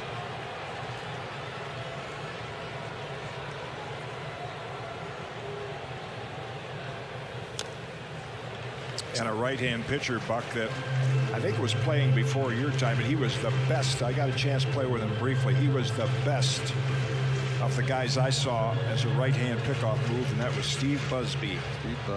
He could do that step to first and zing to third just like that. Wish you got to step off to fake that throw to first. Right. First time I saw it was a guy named Tim Burke with the Expos. He got a lot of guys that year. Anderson at third, Robert at first. And the 1-1 pitch. It's looped into right center field for a base hit. The White Sox take the lead. The other way. Yeah. And Abreu does what he does so well. He drives runs home. And when people say, hey, RBIs, that doesn't matter that much. Just like batting average. That's been eclipsed by new age stats, and there's some truth to that. But still, you cannot overlook what Abreu does. He knocks in 100 every year. But that's a mentality. He's not trying to hit. You're not inviting those short seats are. Watch how short he is. He is not going to pull that ball and top it over to the shortstop for a double play. He takes his ego out of it. He takes what's given to him, because it's so tempting to try to hook a ball in those seats. But he knows they're not going to give him a pitch to do it with. So now Grandal fouls it off. Yeah, such a professional job of hitting. I mean, on balance, and as you mentioned, that swing was by design to take the ball the other way. From the on-deck circle on, regardless of who the pitcher was. Grandal has been on playoff teams with the Brewers, with the Dodgers, and now with the White Sox, and has never really hit well in October. 11 for 93 in the playoffs and World Series, counting the double play he hit into earlier today. He was hit by a pitch his first time up.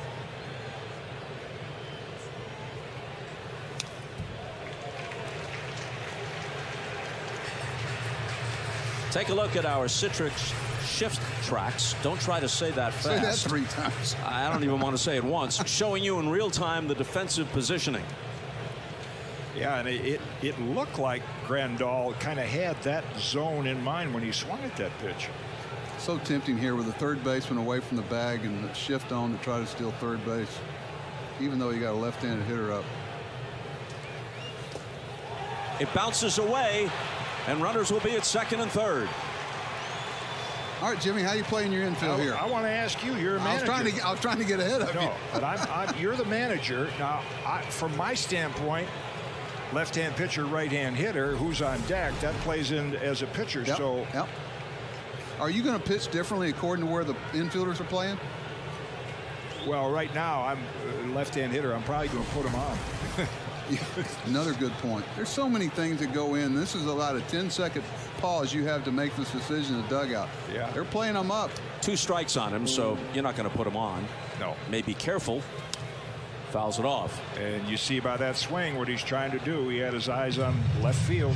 But if you're going to play the infield in here, you've got to hold the runner at third. You see why they're giving him all of the left side, because Bregman's got to hold Anderson. But by playing the infield in, it tells you they're going to try to knock him down at the plate. So in order to do that, you got to shorten his lead at third base. See how Bregman's hanging with him? Because if he gives him too much leeway here, now they've shifted their shortstop back over with 2 strikes. Wild pitch a moment ago changed the whole dynamic. And this one is lost.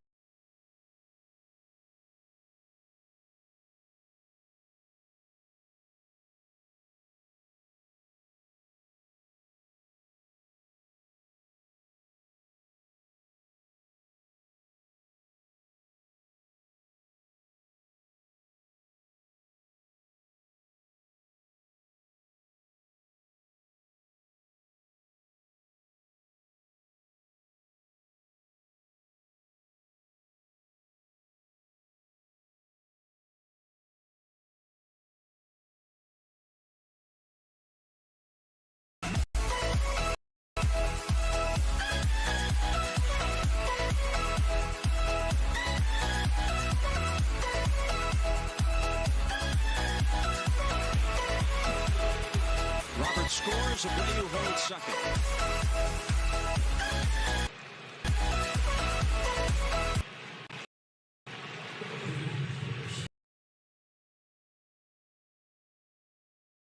It was interesting. They had the first baseman come in as a cutoff man. Normally on a ball to left field, the third baseman's a cutoff man, but because of the up leading 4-2 right now, the Astros have had some too. Eloy Jimenez robbed of a hit by Altuve in the first, then singled in the fourth. It's a generalization, and let's stipulate that you don't want to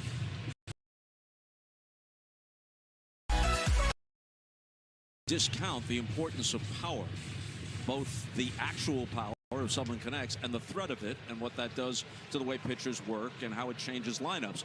But as a generalization, teams that are able to make contact and handle good pitching and play small ball in October tend to do better if they can use that as a complement to the big sticks in the middle of their lineup. The 0-1 pitch. Cut on and missed. Here's a little managing thing going on. Dusty's got a left-hander up in the bullpen. He's not necessarily there to come in the game. He's there to try to keep, you know, guys like Sheets and Collins and the left-handed hitters from coming off the bench, because he knows that Tony will pop a guy here to try to take advantage of that. So sometimes by having that left-hander up, it keeps the other manager from potentially doing something. And he knows that with a 3-pitch minimum, it's going to be tough to bring that left-hander in.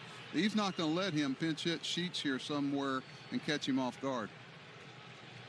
There's Raley, the only left-hander they have out of the bullpen, getting ready. He cannot even pitch in a game and impact it just by warming up.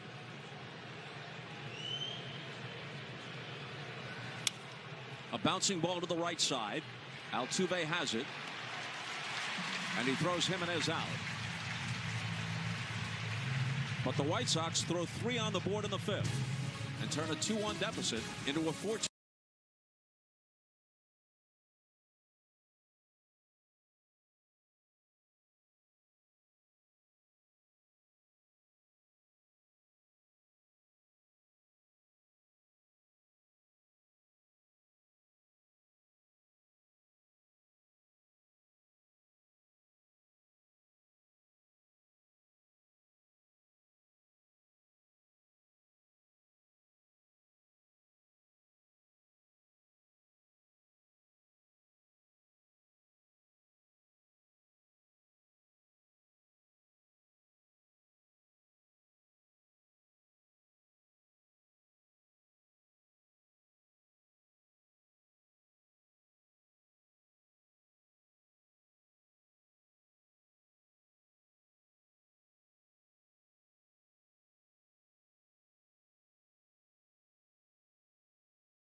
Of that Kit Kat bar.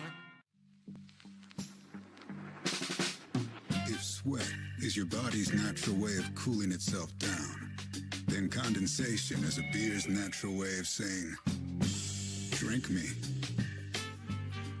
It's going down. I'm coming alive. I'm real when I'm on the rise. You see the look in my eyes. It's going down right now. Get ready. It's going down. It's going down right now.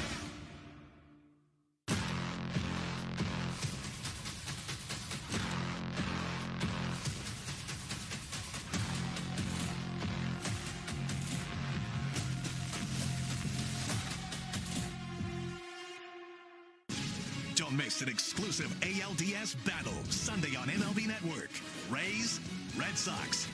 AL East champions Brandon Lau, Randy Arozarena, and the Tampa Bay Rays put it all on the line against wildcard winners Rafael Devers, Xander Bogaerts, and the Boston Red Sox. The Good Sam ALDS Game 3.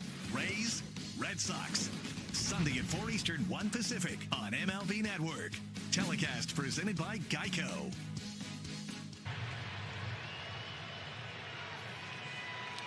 In a reversal of fortune, now Lucas Giolito finds himself on the long end of a 4-2 score. Needs to complete this inning to qualify for the victory. Altuve starts it. He's 0 for 2 against him. You know, it's the 3rd time around the order. We hear that all the time, right? Yeah. I will say this for Giolito. 173 opponents average, 3rd time through the lineup, 2nd best in Major League Baseball to Scherzer.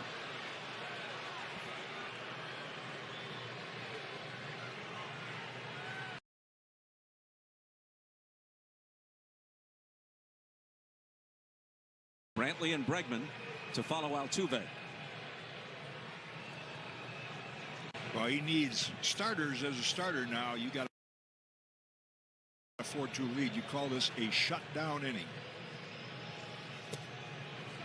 You know, Tony La Russa and Dusty Baker, 2 fabled managers, say now that they buried the hatchet. I'm quoting Dusty, buried the hatchet. And Tony said, hey, it's all behind us now. Had a chance to cross paths away from the field in the last few years, talk things through. But it was very intense and bitter for several years. And in a moment, Tom Verducci is going to take us through the chronology. The 1-1 pitch to Altuve is high. And if Lucas Giolito doesn't start finding the strike zone, Tom will have plenty of time, because he just has not had a clean inning. And now with a 4-2 lead, Tony can go to his bullpen with 3 well-rested guys out there. He struck out the side in the first, and since then, no clean innings.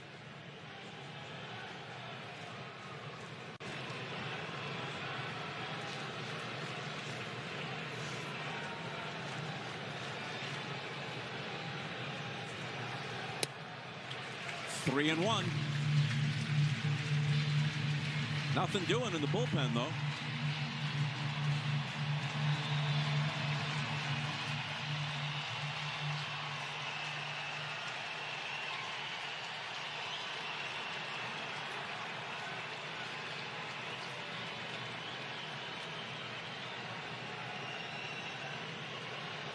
Giolito's 8th pitch coming up is a dangerous one. Altuve ahead on the count, 3-1. And he draws the walk.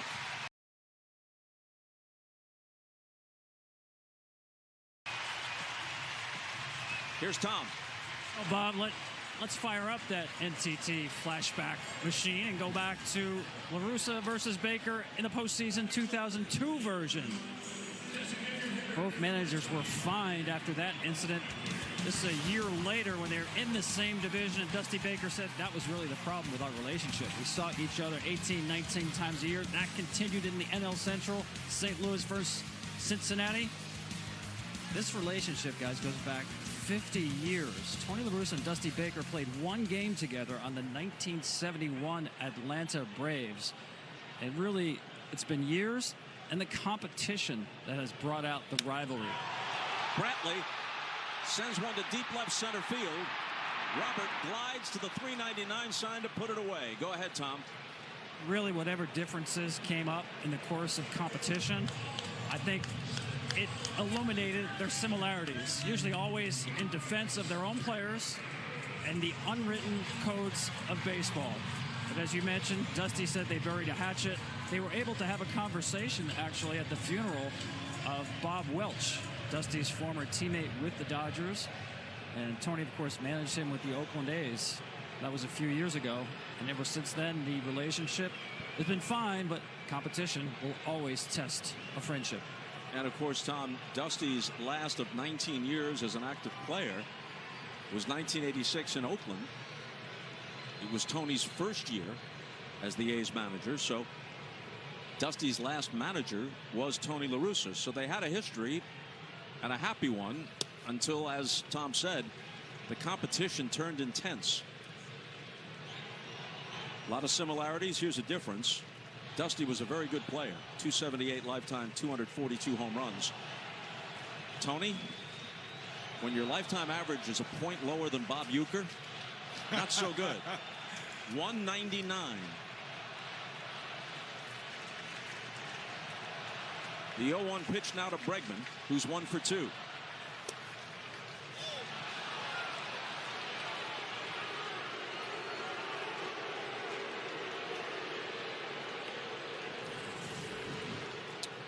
This is why Bregman didn't like the call on that. Borderline, knee-high outside corner, and Giolito and the White Sox got the call. We mentioned a moment ago there was no action in the bullpen for the White Sox. That's changed. The left-hander Garrett Crochet is up.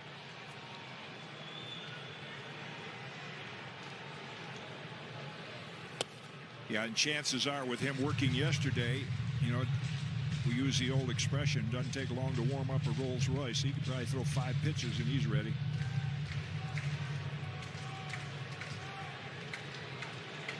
I tell you, in the middle of the summer with the roof open, not that it's open during the summer, that is one of the hottest bullpens. The other one's not too hot. Everything's hot here when they got the roof open in the summer, though. They don't do it much. That one bounces up there. Blocked by Grandal. 2-2. See, that's 90 feet. We talk about 90 feet, 90-foot increments. Blocking this baseball keeps a double play in order. There's a lot of things happen as a result of him blocking that pitch. Bregman at the plate. Why is he so dangerous? Not the biggest guy, but especially in this ballpark. He hits a whole lot of home runs into those Crawford boxes. Home runs that aren't tape measure shots, but he rounds the bases on them. The 2-2 from Giolito is bounced foul. What was it that Hank Aaron always used to say? He didn't really hit 400-footers, let alone 450-footers. If I get it in the first row, second row, that's good enough. Well, Alex Bregman has hit over the last 6 seasons 26 home runs of 360 feet or less, more than any other player in the majors. That's my point about the home runs Stanton hits and the home runs that Bregman hit count the same. When they start giving a run and a half for the longer ones, then it might mean something. Can you imagine at 450 they started giving a run and a half? Anything over 450? Man. It's like a three-pointer in basketball. Yeah. We don't want to see that. Full count.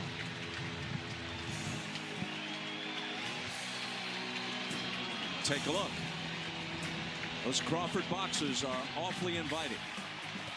And occasionally he'll go the other way and just clear the barrier.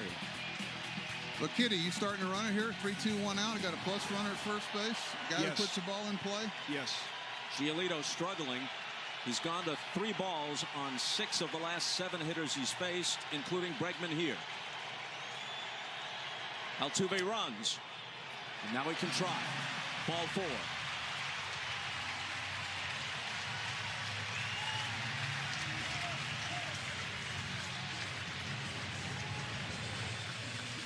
Grandal perhaps buying some time. Goes out to talk with Giolito. No one has popped out of the White Sox dugout yet.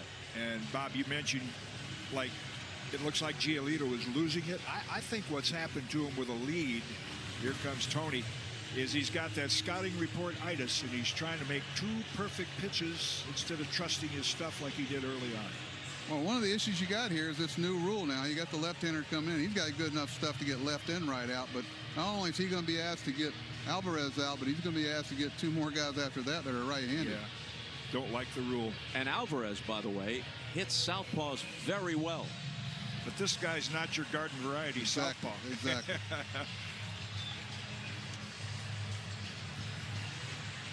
Giolito's walking off, and we're stepping off for just a moment. But that's the thing about claims, you see. They don't happen on your schedule. I mean, take a chestnut. It doesn't just say, oh, beg pardon, sir, but it's now a good time for a jolly bit of window cracking. Oh, I mean, if they did, you wouldn't need a Geico claims team that's available 24/7. Well, near as I can tell, chestnuts don't talk. Or maybe they're just really quiet. Geico, your claims team is here for you 24/7. Well, got things to do, Mr. Chestnut, so... If sweat is your body's natural way of cooling itself down, then condensation is a beer's natural way of saying, drink me. New Dove Men plant-based body wash is different. With plant-based cleansers and moisturizers for healthy and hydrated men's skin. Relax your body and mind. Shower with New Dove Men. The new City Custom Cash Card. A different kind of card that rewards Rashida and Dan where their spending is trending. Just ask fifth class this week, Rashida. Janet, no pain, no gain, okay? Yeah, I know. It's just, hello? Claire? What? Fire. Or always road tripping on empty Dan. I told you this would happen. The light was not even on. No, it was on. What? With the new City Custom Cash Card, it pays to be you. From fitness clubs, gas stations, restaurants, and more. Earn 5% cash back that automatically adjusts to your top eligible spend category. Up to $500 spent each billing cycle. One evening, Let's go, Walter. The sun went down. After you. Jungle fire was burning. Down the track came Get a dragon. Said, boys, I'm not turning. I'm headed for a land that's far away. It's a multi-flex tailgate. It can be a step, can even become a workspace. Meet the cat. What's so great about him? He didn't have a workspace. The Chevy Silverado with the available multi-flex tailgate. Find new adventures. Find new roads. Chevrolet. So here's the situation inherited by Garrett Crochet. He has a 2-run lead to protect. The tying runs are aboard. Altuve at second. Bregman at first. They both walked, and in between, Brantley sent Robert to the wall in left center field. And you see the strikeout total. And right now, if you're the Astros base runners, be alive, because Crochet throws that sharp breaking ball low and away. Is going to put a lot of pressure on Grandal to block that ball. And a lot of pressure on a 22-year-old kid in just his second major league season.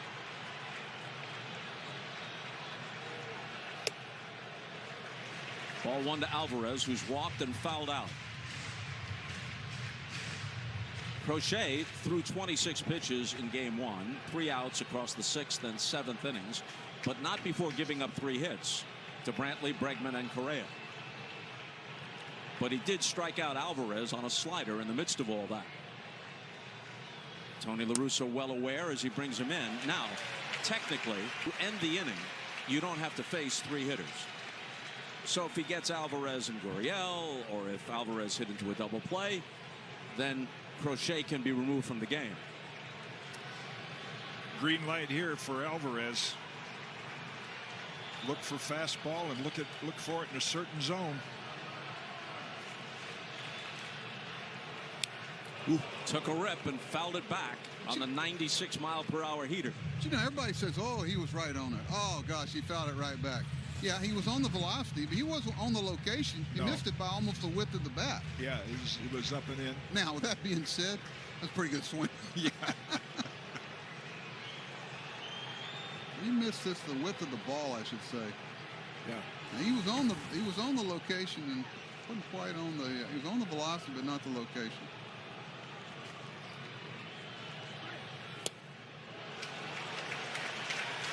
Three and one.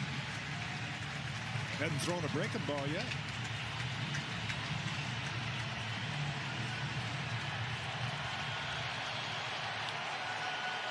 All 4-seam fastballs. All clocked exactly the same at 96.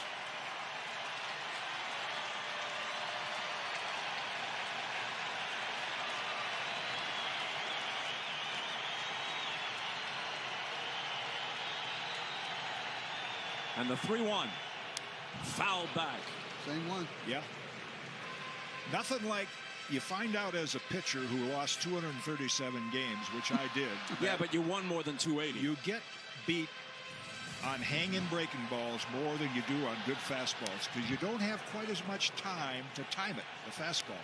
So I still think that's the pitch you trust the most. You know what's tempting right now? He hadn't seen a breaking ball. I know. If you get anyone around the plate, and so tempting to throw a breaking ball here, Jim.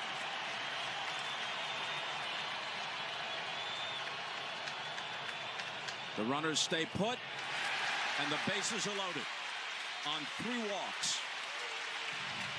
Torrey was yanked, and now Crochet walks the first hitter he faces. This might be real fine, nitpicky type stuff, but what happens in these games like this with the tension is a pitcher, finger pressure and a light thumb. You grip it a little tight, well, you know, and that's what happens. That's a great point, because he went from 95, 96 to 98 on that pitch. Yeah. Which tells you he was trying to get a little bit more. Up steps Gurriel, the American League batting champion, who's 0 for 2 today and 0 for 6 in the series. Strike one. Very often in the postseason, we have viewers join us who haven't followed baseball all that closely, and they may wonder. The rule with the ghost runner on second base in extra innings does not apply in the playoffs or World Series. But the new rule about a reliever having to face 3 or finishing the inning does apply. 0-2.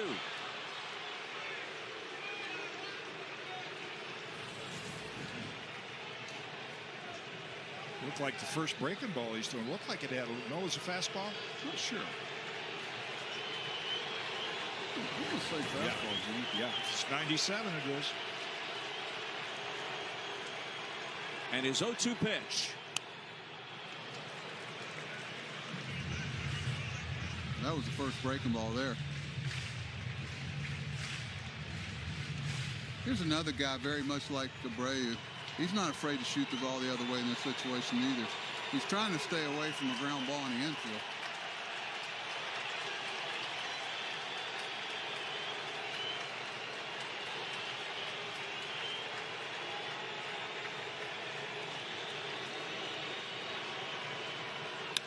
Hit sharply and through for a base hit.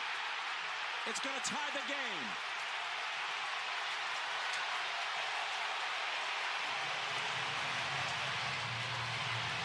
Gurriel's first hit of the series makes it a 4-4 ball game.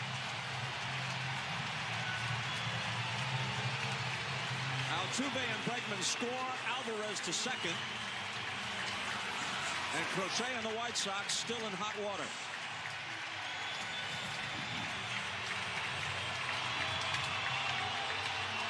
Took it right up the middle. Didn't try to pull it, and I think all 4 Astros runs have been the result of base on balls. 3 walks in this inning before the RBI hit from Gurriel. Plates 2.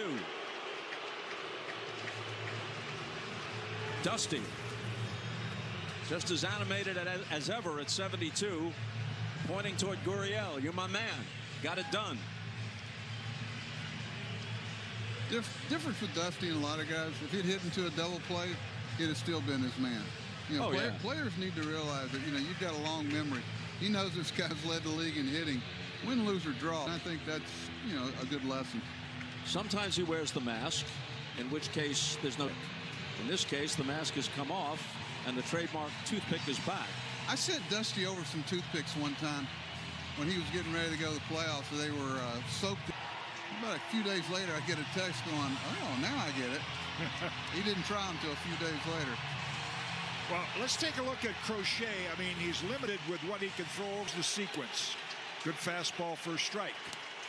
Another one on the inside corner. Emergency swing, stays alive. And then left it about letter high over the middle, and that's where he hit it, up the middle. Hasn't really gone to that sharp breaking ball much at all. He's thrown one breaking ball. Now Correa, who has walked and struck out. Way high and outside. Yeah, this is playoff pressure, no doubt about it. They came ready to roar. Yeah. They came dressed in